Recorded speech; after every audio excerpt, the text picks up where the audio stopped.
gaming lights, because today we are talking about the Nintendo Switch 2 and the sheer amount of content creators that are going to be making content about the console and with the console. Are you going to be one of them? 5, 4, 3, 2, 1.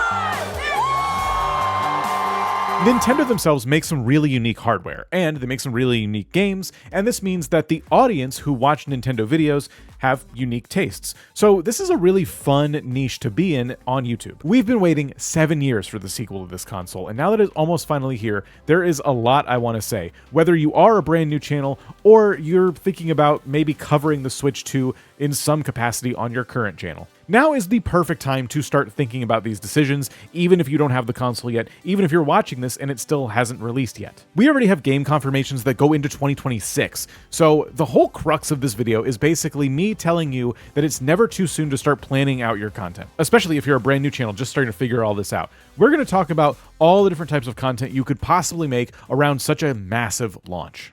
So where do you start? Well, we've talked to creators like Zach Scott Games, who will play just about anything Nintendo releases on his channel, and we've talked to creators like 100% Zelda, who purely focus on one game franchise on their channel. When you're trying to figure this out, the first step is familiarizing yourself with all of Nintendo's different franchises. You have Mario, Donkey Kong, Zelda, Pokemon, and this spans a bunch of different genres: platformers, RPGs, racing games, shooters, etc. You could decide to cover everything Nintendo on a news channel or a channel that reviews Nintendo games.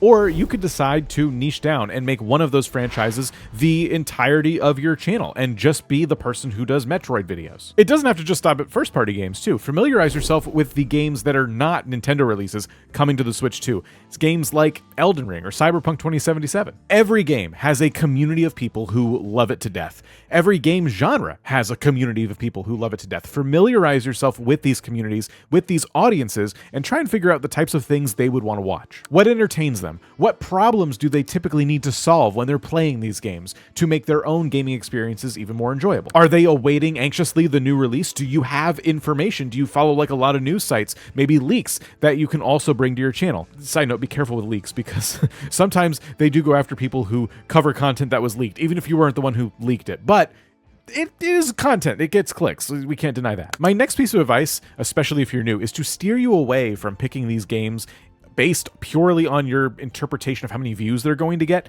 Make sure you're picking stuff that you actually enjoy. Pick your favorite things that Nintendo releases or that release on the Switch and start there. There's also opportunities, though, in playing things you haven't tried before. What if you've never played Mario Kart? A really cool video idea might be playing Mario Kart for the first time in 2025. It would be kind of weird to meet somebody who's never played a Mario Kart game. That could be an interesting video, especially if you take the time to go back and play maybe older versions of the game and lead it all the way up to Mario Kart World. Stuff like that won't be too hard to do because Nintendo has already confirmed full backwards compatibility, essentially, with the Switch 1, with very, very, very few exceptions. I also mentioned before that the Switch 2 is going to be able to run a lot of games that it wasn't able to previously, and part of the big Switch 2 Direct we had recently was them showing all these different third-party titles that we've never been able to see on the Switch before. As a YouTuber, you might be thinking, I don't care about those old games because everyone's seen them, they've been around for years.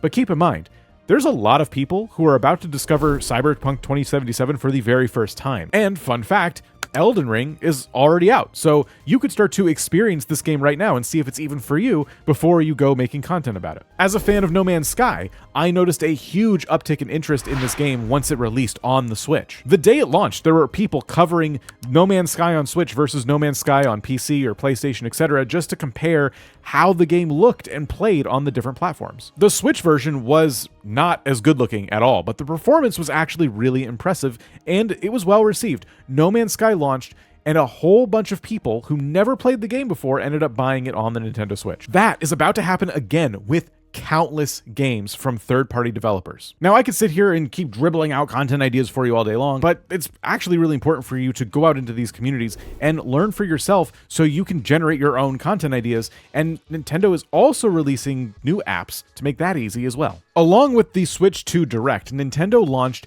a new app where they put exclusive news updates about things they're working on, games, hardware, and all of that stuff. I'll admit, I downloaded this app pretty quickly, but I don't think to check it a lot, and every time I open it, I'm actually really impressed with what I learned. Once you've figured out what kind of gaming channel you want to start, using resources like that news app or the subreddit communities or Discord communities where people are hanging out, you are going to be able to generate content ideas and cover these news stories as they start to release. And I know not everyone's going to be a news channel, but it's still important to stay aware of what's coming out so you know what you're playing next on your channel. Additionally, the Switch 2 is going to release with a bunch of new hardware components as well.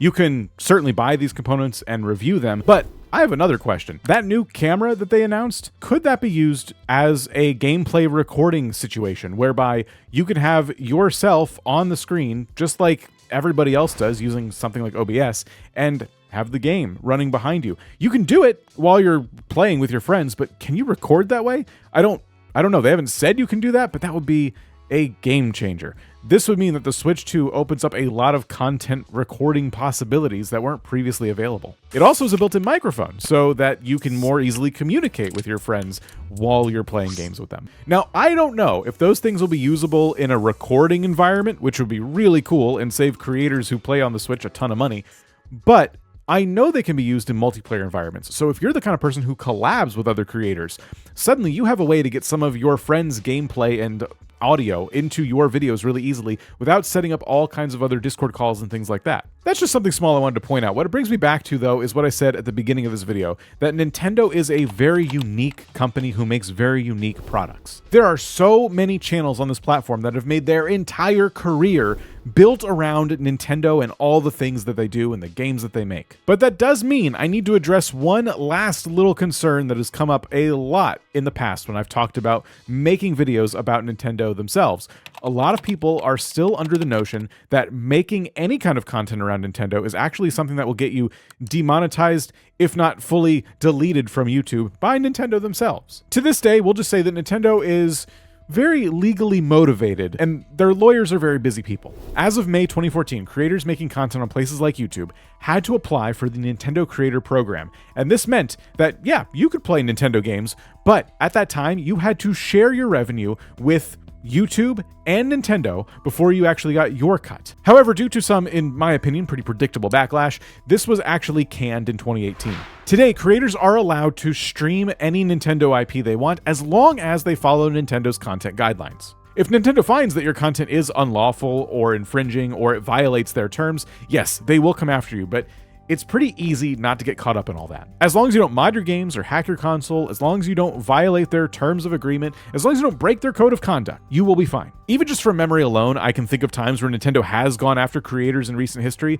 but in all those cases that I can recall, it was always because the creator did something that violated those very clearly written terms. I'm not saying I agree with some of the choices Nintendo makes in this department. I'm just telling you, as a creator, how you can avoid getting caught up in a legal mess with them. To be honest, Nintendo's not that different from making content about other games. Even games like Minecraft have their own terms, their own user agreements that, if violated, they have the right to come after you and your content. At the end of the day, making any kind of gaming content on YouTube is kind of you putting your YouTube career in the hands of somebody else. All of these companies tomorrow could just pull the plug on all of this and say, we actually don't like when people advertise our games for free, so stop it. So that's just me telling you, if you're afraid of these types of things, just look at the user agreements. They're actually pretty easy to read. Nintendo's is not really in legalese at all, and follow their terms. Once you do, you're good to go. I'll leave you with this. YouTube is a very competitive place. It doesn't matter if you're making Nintendo videos. It doesn't matter if you're covering lawn care. Every niche has some level of competition. So you might as well figure out what you enjoy doing and pick up a Switch 2 and start making content if that's what you want to do. And if you're feeling like YouTube is just sleeping on your channel, you've been at this for a while, I made this video just for you. Enjoy.